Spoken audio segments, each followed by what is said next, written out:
Hi and welcome to आवाज overdrive. मैं हूं दीपाली राणा और इस हफ्ते आवाज ओवरड्राइव में हम आपको दिखाएंगे BMW X4 के टेस्ट ड्राइव। 12 से 18 लाख के बजट में बेस्ट एसयूवी। रोड सेफ्टी पर Hyundai इंडिया की खास मुहिम, कैसे करें सुरक्षित सफर। और हमारे एक्सपर्ट 2 to 7 बताएंगे Hyundai i20 और मारुति स्विफ्ट में कौन सी कार लेनी चाहिए। It is a smarter vehicle and it's got lot of presence on road. अगर आप लग्जरी एसयूवी खरीदने की सोच रहे हैं तो आपके पास ढेर सारे चॉइसेस हैं, क्योंकि मर्सिडीज हो, लेक्सस हो, ऑडी हो या फिर BMW हो, इनके पास ढेर सारी ऑफरिंग्स हैं। लेकिन अगर प्रिसाइसली BMW की बात करें तो इनकी जो X सीरीज है वो काफ़ी पॉपुलर है। लेकिन अगर आप एक ऐसी एसयूवी लेना चाहते हैं जो लीग से अलग हटके हो, जिसके लुक्स डिस्टिंक्टिव हो और जो 70-75 लाख के बजट में आपको मिल रही हो, तो ये आपको मिल सकती है। ये तमाम खूबियाँ आपको मिल सकती हैं BMW की X4 में। तो कैसी है BMW की नई X4, जानने के लिए चलिए मेरे साथ इसकी टेस्ट ड्राइव पर।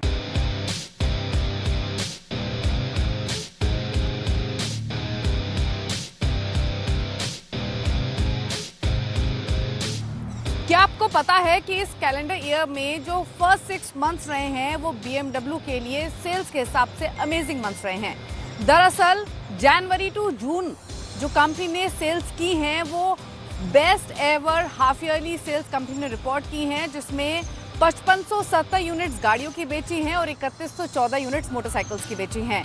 अब सवाल यह है कि सबसे ज्यादा कौन सी गाड़ियां बिकी हैं। अगर आप BMW की ओवरऑल सेल्स पोर्टफोलियो देखेंगे तो 50% कंट्रीब्यूशन स्पोर्ट्स एक्टिविटी व्हीकल से आता है, जिसमें BMW X1, X3, X4, X5 और X7 शामिल है। और इनमें भी X1, X3, X4 ऐसी गाड़ियां हैं जो सबसे ज्यादा बिकती हैं। तो आखिरकार इन गाड़ियों में क्या खास है वो इम्पोर्टेंट है। हमने आवाज ओवरड्राइव में आपको नई X1, लेटेस्ट X3 भी दिखाई है, लेकिन आज हम लेकर आए हैं इसी साल लॉन्च हुई face lifted X4।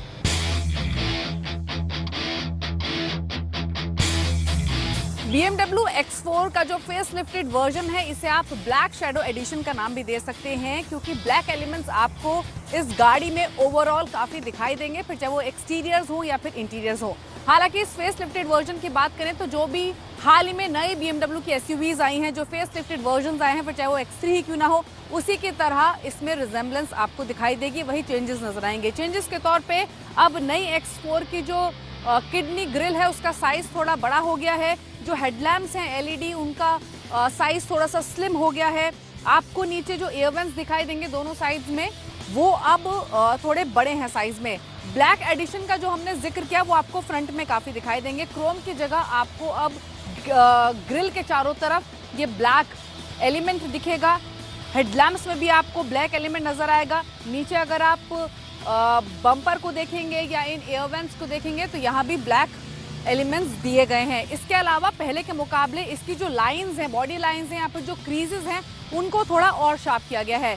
Side profile में अट्रैक्ट करेंगे आपको इसकी व्हील्स, जो कि 20 इंच के हैं। और इम्पोर्टेंट ये है कि पूरी व्हील्स आपको ब्लैक कलर में दिखाई देंगी, क्योंकि यहाँ पे कोई भी सिल्वर या फिर क्रोम एलिमेंट का इस्तेमाल नहीं किया गया है ब्लैक शैडो एडिशन के तौर पर। इसके अलावा जो ORVMs है वहां भी आपको ब्लैक एलिमेंट दिखाई देगा। सिमिलर चेंजेस आपको रेयर में भी दिखेंगे।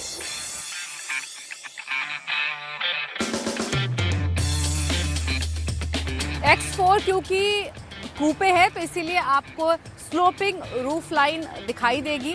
इसके अगर आप विंडो ग्लासेस भी देखेंगे तो 4 सेक्शंस आपको नजर आएंगे और चारों में आपको अगेन वो ब्लैक आउटलाइन नजर आएगी, वो carbon black finish sort of stuff आपको मिलेगा। इसके अलावा अगर आप रेयर को देखेंगे तो इसके रेयर में भी आपको यहाँ X ड्राइव 30D का बैज मिल रहा है, क्योंकि ये 3000 सीसी डीजल इंजन से लैस है, तो उसी की बैजिंग आपको नजर आ रही है। इसके स्लीक टेल लैम्प्स हैं जो कि पीछे टेल गेट से लेकर साइड प्रोफाइल को कवर करते हैं। साथ ही नीचे भी अगर आप देखेंगे तो इसका जो रेयर बम्पर है या रेयर प्रोफाइल है उसको थोड़ा सा रीडिजाइन किया गया है, क्योंकि ब्लैक एडिशन है, जैसे हमने बार बार मेंशन किया, वही एलिमेंट्स आपको पूरे रेयर बम्पर में भी नजर आएंगे। अंदर फीचर्स के तौर पे क्या अपग्रेड है वो चेक कर लेते हैं। X4 के अगर आप इंटीरियर्स देखेंगे तो ओवरऑल जो डिजाइन लेआउट है वो पहले की ही तरह है, हालांकि अपग्रेड्स किए गए हैं। अपग्रेड्स के तौर पे आपको ब्लैक लेदर का इस्तेमाल काफी दिखाई देगा डैशबोर्ड पर, सीट्स पर और साथ ही डोर पैनल्स पे। साथ ही इस ब्लैक लेदर में रेड स्टिचिंग का भी इस्तेमाल किया गया है। इसके अलावा अगर आप स्क्रीन साइज देखेंगे तो पहले X4 में 10.25 इंच का टच स्क्रीन होता था, लेकिन अब इसका साइज 12.35 इंच का है। साथ ही जो डिजिटल इंस्ट्रूमेंट क्लस्टर है इसका साइज भी 12.3 इंच का ही दिया गया है। स्क्रीन में आपको BMW जेस्चर कंट्रोल मिलेगा, 16 स्पीकर हर्मन कार्डन साउंड सिस्टम मिला है, वायरलेस चार्जिंग पैड मिल रहा है, हेड्स अप डिस्प्ले है, 3 जोन क्लाइमेट कंट्रोल है, एक बड़ी पेनोमिक सनरूफ भी आपको इसमें मिल रही है। इसके अलावा इलेक्ट्रिकली ऑपरेटेड टेल गेट है, हैंड्स फ्री पार्किंग आपको इसमें मिल रही है, अडेप्टिव सस्पेंशन, क्रूज कंट्रोल, ये तमाम फीचर्स आपको इसमें दिखाई देंगे। तो फीचर लिस्ट इसकी अपग्रेड की गई है। इसके अलावा अगर आप सीट्स का कंफर्ट की बात करेंगे या ओवरऑल स्पेस की बात करेंगे, क्योंकि डायमेंशन सेम है तो स्पेस आपको गाड़ी में सेम मिलेगा, लेकिन हाँ सीट्स कंफर्टेबल हैं, बकेट स्टाइल की हैं, जो आपको साइड सपोर्ट हो, थाई सपोर्ट हो, वो पूरा एम्पल प्रोवाइड करती हैं। और इस तरीके की सीट यूजुअली जब हाई स्पीड पर कॉर्नर करते हैं तो बॉडी रोल को प्रिवेंट करती हैं। बात करें X4 के इंजन की या पावर ट्रेन्स की, तो ये आपको 2 इंजन चॉइसेस के साथ मिलती है। 2000 सीसी का पेट्रोल इंजन है और 3000 सीसी का डीजल इंजन है। जो वेरिएंट हमारे साथ मौजूद है इसमें आपको 3000 सीसी का डीजल इंजन मिल रहा है, जो 265 एचपी की पावर और 620 Nm का टॉर्क डिलीवर करता है। इंपॉर्टेंट ये है कि इन दोनों ही इंजन को 8 स्पीड ऑटोमेटिक गियरबॉक्स के साथ पेयर किया गया है, और जो BMW का ऑल व्हील ड्राइव सिस्टम है वो आपको स्टैंडर्ड दोनों वेरिएंट से मिलेगा। लेकिन ये डीजल इंजन परफॉर्म कैसा करता है, लेट्स फाइंड आउट।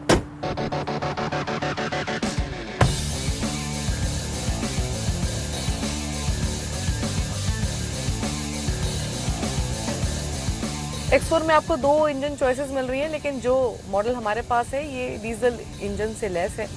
खास बात यह है कि इसका डीजल इंजन की जो परफॉर्मेंस है वो अच्छी है, यानी इसका रिफाइनमेंट या फिर अगर आप इसके स्मूथनेस की बात करेंगे तो ये पेट्रोल इंजन से कम ही नहीं है। आपको मतलब कहीं महसूस नहीं होगा इसे चलाते वक्त कि आप कोई डीजल गाड़ी चला रहे हैं, कोई लोड आपको इसमें महसूस नहीं होगा, क्योंकि क्विक भी ये बहुत है। एक्सेलरेट करते ही ये ऑलमोस्ट 6 सेकंड्स का टाइम लेती है 0 to 100 किलोमीटर की स्पीड हासिल करने में। तो नॉइज़ हालांकि आपको आएगी थोड़ी सी केबिन में, जिससे आप ये मेकअप कर सकते हैं कि ये डीजल गाड़ी है, बट परफॉर्मेंस में आपको महसूस नहीं होगा। पेट्रोल के लेवल का ही परफॉर्मेंस आपको इसमें मिलेगा। सस्पेंशन इसमें आपको जो न्यू SUVs हैं BMW की, उनकी तरह अडेप्टिव सस्पेंशन मिल रहा है, जो रोड कंडीशंस के हिसाब से अडेप्ट कर लेता है। बॉडी रोल इसमें है नहीं, कॉर्नर्स पर भी आपकी जो ग्रिप है वो बनी रहती है इस गाड़ी में। ब्रेकिंग हालांकि थोड़ी सी सॉफ्ट इसमें मुझे लगी, जो कि थोड़ी बेटर हो सकती थी, बट ओवरऑल जो आपका ड्राइविंग प्लेजर रहेगा इस गाड़ी के साथ वो मजेदार रहेगा। BMW X4 में आपको मिलेगा स्पोर्टिव हैंडलिंग, पंची एक्सीलरेशन और टॉप क्वालिटी इंटीरियर। हालांकि इसका ट्रंक स्पेस थोड़ा और लार्जर हो सकता था और प्राइसिंग थोड़ी और रैशनल हो सकती थी। हालांकि इसमें कोई दो राय नहीं कि X4 एक ऐसी गाड़ी है जो सड़कों पर दौड़ती है तो अपनी इम्पोजिंग प्रेजेंस से आईबॉल्स ग्रैब करती है। तो अगर आपको ये गाड़ी पसंद है और खरीदने की सोच रहे हैं तो इसकी कीमत भी जान लीजिए। ये आपको 70 से 74 लाख की प्राइस रेंज में मिलेगी।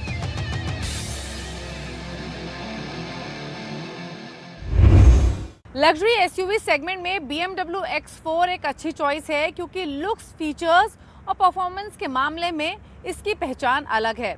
हालांकि एक फैक्ट ये भी है कि मर्सिडीज की GLC को टक्कर देना इतना आसान नहीं है। 12 से 18 लाख रुपए का एक ऐसा सेगमेंट है जिसमें आपको काफी सारी कार चॉइसेस भी मिलेंगी और बायर्स भी बहुत हैं। कंफ्यूजन अगर आपको है कि कौन सी SUV लेनी चाहिए इस रेंज में, तो इस मुश्किल को हम करेंगे आसान इस स्टोरी के जरिए।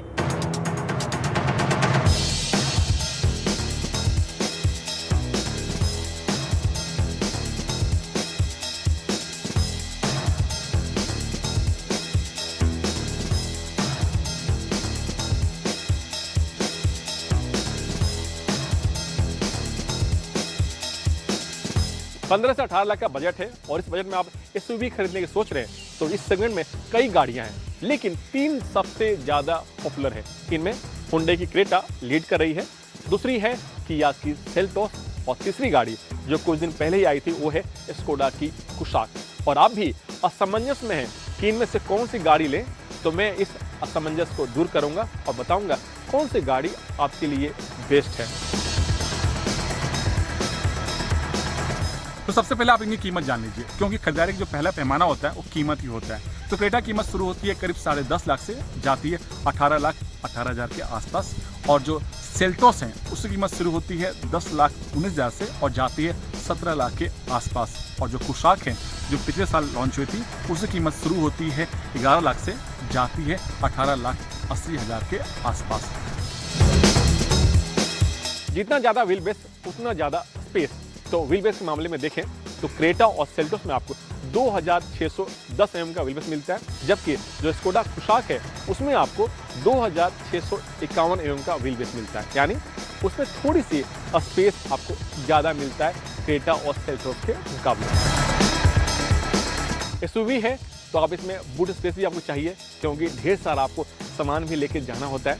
तो बूट स्पेस के मामले में देखें तो जो क्रेटा और सेल्टोस में उसमें आपको 433 लीटर का बूट स्पेस मिलता है, जबकि जो स्कोडा कुशाक है उसमें आपको मिलता है 385 लीटर। यानी बूट स्पेस थोड़ी सी स्कोडा कुशाक में कम है। भारतीय सड़क और खासकर स्पीड ब्रेकर आपको तो पता ही है, तो इसके लिहाज से हर कोई चाहता है कि मेरी गाड़ी में ज़्यादा से ज़्यादा ग्राउंड क्लियरेंस हो।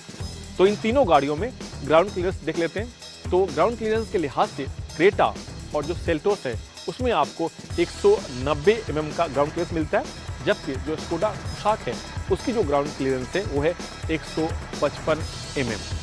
इंजन और पावर की बात करें तो जो क्रेटा है उसमें आपको 3 इंजन का ऑप्शन मिलते हैं, 2 पेट्रोल और 1 डीजल।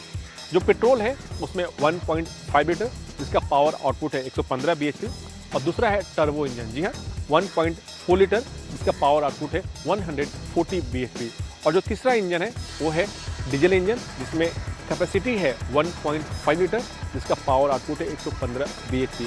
और same engine same power same gearbox आपको किया सेल्टोस में भी मिलता है। जबकि जो स्कोडा कुशाक है उसमें आपको 2 इंजन का ऑप्शन मिलते हैं। पहला है 1 लीटर पेट्रोल इंजन जिसका पावर आउटपुट है 115 bhp, और दूसरा 1.5 लीटर जिसका पावर आउटपुट है 150 bhp, और इसमें आपको 7 स्पीड DSG गियरबॉक्स का भी ऑप्शन मिलता है। अब आप जानना चाहेंगे कि इन तीनों गाड़ियों की माइलेज कितनी है, तो मैं माइलेज के बारे में बात नहीं करूंगा, क्योंकि जो कंपनी दावा करती है उसकी जो माइलेज फिगर है वो अलग होता है, जबकि जो एक्चुअल माइलेज है वो अलग होता है।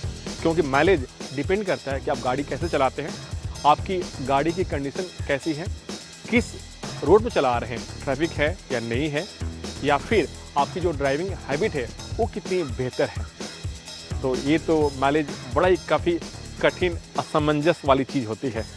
अब सबसे अहम बात कि इनकी सर्विस कितनी बेहतर है, तो मैं आपको बता दूं जो हुंडई है उसके जो सर्विस सेंटर है इन दोनों कंपनियों के मुकाबले थोड़ी सी ज़्यादा है, और दूसरी बात जो कॉस्ट ऑफ सर्विस है वो भी इनके मुकाबले कम है।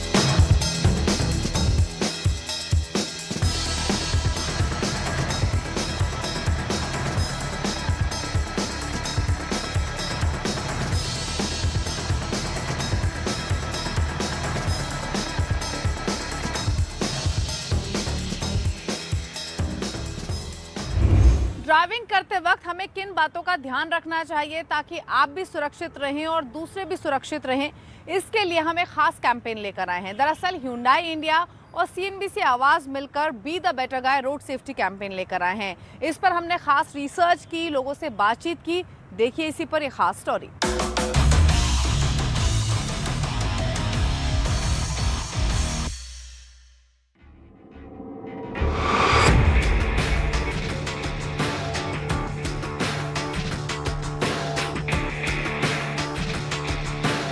सड़क पर हो रही दुर्घटनाओं के कारण आप और हम हैं। अगर हर कोई इंडिविजुअल अपनी रिस्पॉन्सिबिलिटी समझे, बेसिक ड्राइविंग और बेसिक ट्रैफिक रूल्स को फॉलो करे, तो हम अपनी इस एनवायरनमेंट को बेटर बना सकते हैं। तो चलिए ट्रैफिक पुलिस के पास चलते हैं और उनसे जानते हैं कि आमतौर की जिंदगी में हर रोज हम क्या गलतियां करते हैं। ज़्यादातर लोग बाग सीट बेल्ट नहीं पहनते, रेड लाइट जंप कर देते हैं, या हेलमेट नहीं पहनते, या ट्रिपल राइडिंग। अमूमन ये गलतियाँ करती है private vehicle. Commercial vehicle line change की बहुत गलतियाँ करता है। नहीं, चालान काटने से भी सुधार होता है, परंतु चालान काटने से हम उनको बताते हैं भाई ऐसा करते, थोड़ा उनको फीलिंग होती है भाई हाँ ठीक है, सॉरी बहुत फील होती है आदमी को, तो उससे फ़र्क पड़ता है। तो ड्राइविंग बिहेवियर तो एक इंडिविजुअल चॉइस है, इंडिविजुअल प्रेफरेंस है, लेकिन क्या बेसिक ट्रैफिक रूल से लोग वाकिफ हैं? ये जानने के लिए हम सड़कों पर निकले और किया ये टेस्ट। जब आप गाड़ी चलाते हैं और रोड पे आपको स्कूल नियर बाय का ट्रैफिक साइन दिखेगा तो आप क्या करेंगे? स्लो डाउन करूंगा, क्योंकि छोटे बच्चे रोड क्रॉस कर रहे हो सकता है। स्लो डाउन करना है। गाड़ी की स्पीड स्लो करूंगी। तो गाड़ी स्लो करके चलना है और आगे साइड में देख के चलना कि बच्चे तो नहीं आ रहे कहीं से। गियरलेस स्कूटर चलाने के लिए इंडिया में क्या एज लिमिट है? आफ्टर 18 है। गाड़ी चलाने के लिए सारी लिमिट सेम होनी चाहिए, 18। 18 साल है। इंडिया में कम से कम तो 18 से ऊपर होना चाहिए। ज़ीब्रा क्रॉसिंग क्या होती है? ज़ीब्रा क्रॉसिंग जहाँ पे लोग रोड क्रॉस कर सकते हैं। पेडेस्ट्रियंस के लिए होती है, उस पर क्रॉस करते हैं पेडेस्ट्रियन, तो आपको रुकना चाहिए। पेडेस्ट्रियन है उनके लिए है, बनी है चलने के लिए, लेकिन गाड़ी वाले रुकते नहीं हैं। पैदल लोगों के निकलने के लिए होता है, इसलिए अगर आप गाड़ी में है रेड लाइट पे तो ज़ेब्रा क्रॉसिंग से पहले रुकनी चाहिए गाड़ी। अगर आपके आगे गाड़ी है और आपको उसको ओवरटेक करना है तो आप किस साइड से करेंगे? राइट साइड से। पीछे रियर व्यू में देखना चाहिए पहले, और आगे देखना कि कोई सामने नहीं आ रहा है। ड्राइवर भाई से यही कहना चाहेंगे कि कभी भी करो तो राइट साइड से ही ओवरटेक होता है। ऑब्वियसली लेफ्ट साइड से नहीं करूँगी, राइट साइड से ही करूँगी। इंटरेस्टिंग था कि जिन भी लोगों से हमने बातचीत की उनको ट्रैफिक रूल्स के बारे में काफी नॉलेज थी, लेकिन ट्रैफिक रूल्स के बारे में पता होना और उनको फॉलो करना दो अलग अलग बातें हैं। तो आज से अभी से ट्रैफिक रूल्स को फॉलो कीजिए, बी द बेटर गाय और CNBC आवाज और Hyundai के इस कैंपेन को सफल बनाइए। और वक्त हो गया उन सभी क्वेश्चंस को शामिल करने का जो आप आवाज ओवरड्राइव के फेसबुक पेज पर भेजते हैं। हमेशा की तरह आपकी क्वेरीज को आंसर करने के लिए मशहूर ऑटो एक्सपर्ट टूटू धवन हमारे साथ मौजूद हैं। टूटू जी, स्वागत है आपका। जो पहला सवाल हमें आया हुआ अमनदीप सिंह ने भेजा है, ये गाड़ी खरीदने की सोच रहे हैं, Hyundai की i20 और मारुति के स्विफ्ट के बीच में कंफ्यूज हैं, जानना चाहते हैं कि दोनों में से बेस्ट ऑप्शन कौन सा है, बताइए। अमनदीप जी, I would go for the Hyundai i20. It is a smarter vehicle and it has got a lot of presence on road. So इसके अंदर फीचर भी बहुत हैं और आपको पेट्रोल और डीजल दोनों की ऑप्शन मिलेगी। पर पेट्रोल का आपको मैं बताता हूँ, 1.2 लीटर इंजन है जो 83 bhp निकालता है। फ्यूल एवरेज 14 से 16 किलोमीटर का है, कंपनी का दावा, और comes with 6 air bags in the top model, और साथ में ABS, EVD और सारे ऑल कंट्रोल्स, प्लस जो आजकल इलेक्ट्रॉनिक फीचर्स आने शुरू हो गए हैं, रिवर्सिंग कैमराज एंड थिंग्स, वो सब कुछ साथ में आते हैं। एंड 7 लाख से शुरू होती है और 11 लाख तक उसकी वैल्यू है। अगला सवाल पीयूष देव ने भेजा है, एक बाइक लेने की सोच रहे हैं जो कि स्पॉटी लुक लेंड करे और जिसमें माइलेज भी अच्छा हो। इन्होंने यामा की FZ V3 BS6 और Gixxer 155cc चुनी है, जानना चाहते हैं दोनों में से बेस्ट चॉइस कौन सी है। पीयूष जी, हम आपको रिकमेंड करेंगे सुजुकी की Gixxer जो 155cc इंजन के साथ आती है और 13.6 bhp निकालती है। It's a smarter vehicle, smoother and a very silent engine. So इसके अंदर काफ़ी खूबियाँ हैं और 1.36 की उसकी कॉस्ट है और फ्यूल एवरेज 45 से 50 किलोमीटर की है। एंड ऑफ कोर्स जो सेफ्टी फीचर्स जो आजकल ABS के आते हैं, they are coming as standard. Next question हमें भेजा है मोहम्मद फिरोज आलम ने। इनका बजट 10 लाख का है, एक कॉम्पैक्ट SUV लेना चाहते हैं, लो कॉस्ट मेंटेनेंस और आफ्टर सेल सर्विस ये इनको बेहतर चाहिए। Hyundai Venue और मारुति ब्रीजा दोनों के बीच कौन सी है बेस्ट चॉइस? फिरोज जी, हम आपको रिकमेंड करेंगे मारुति की ब्रेजा जो अभी हाल में ही रिफर्बिश होकर आई है और उसके अंदर फीचर्स भी उन्होंने काफ़ी सारे दे दिए हैं, इंक्लूडिंग 6 स्पीड ऑटोमेटिक ट्रांसमिशन जो पहले नहीं थी अवेलेबल, अब आपको वो भी मिलनी शुरू हो गई। And of course is got a good powerful engine 1.5 litre जो 103 bhp निकालता है और फ्यूल एवरेज उसकी 17 किलोमीटर की है। आपको इसके अंदर सनरूफ की ऑप्शन भी मिलती है, हेड अप डिस्प्ले है जिसके साथ आपको स्पीडोमीटर बार बार नहीं देखना पड़ेगा, आपको विंडस्क्रीन के ऊपर ही आपको इंफॉर्मेशन मिल जाएगी। एंड ऑफ कोर्स आजकल जो लेटेस्ट 360 डिग्री कैमराज आ गए हैं for safety of everybody including pets on the road, तो आपको भी इस चीज़ का फ़ायदा मिलेगा। अगला सवाल महेश ने भेजा है। इनका सवाल है कि इनके पास डेटसन रेडिगो AMT वर्जन है, ये इसको सीएनजी में कन्वर्ट करना चाहते हैं। जानना चाहते हैं क्या इसमें सीएनजी फिट हो पाएगी और अगर हाँ तो क्या ये बेटर परफॉर्म करेगी और कहाँ से इनको सीएनजी किट लगवानी चाहिए, बताइए। महेश जी, हाँ डेफिनेटली आप निसान रेडिगो के अंदर आप सीएनजी किट लगवा सकते हैं, but it is always recommended कि आप एक ऑथराइज्ड वर्कशॉप से लगवाइए और साथ में इटालियन किट होनी चाहिए with all the fixtures also from there, and plus उसके अंदर वारंटी हो। आफ्टर इंस्टॉलेशन उसको अपनी आरसी बुक के ऊपर इंडोर्स करवाएं, otherwise the vehicle will become illegal. God forbid कोई एक्सीडेंट हो तो आपको नहीं क्लेम्स मिलेंगे। और सीएनजी आपको पता ही है कि आपके टाउन के अंदर कहाँ कहाँ मिलती है और कितने टाइम पे लगती है, so those benefits are all with you. तो उम्मीद करते हैं आपको अपने सभी सवालों के जवाब मिल गए होंगे। अगर आपके पास भी ऑटो से जुड़ा हुआ कोई सवाल है तो आवाज ओवरड्राइव के ऑफिशियल फेसबुक पेज पर जाकर अपने सवाल हमें भेज सकते हैं। इसी के साथ इट्स द टाइम टू से गुड बाय, ड्राइव सेफ, नमस्कार।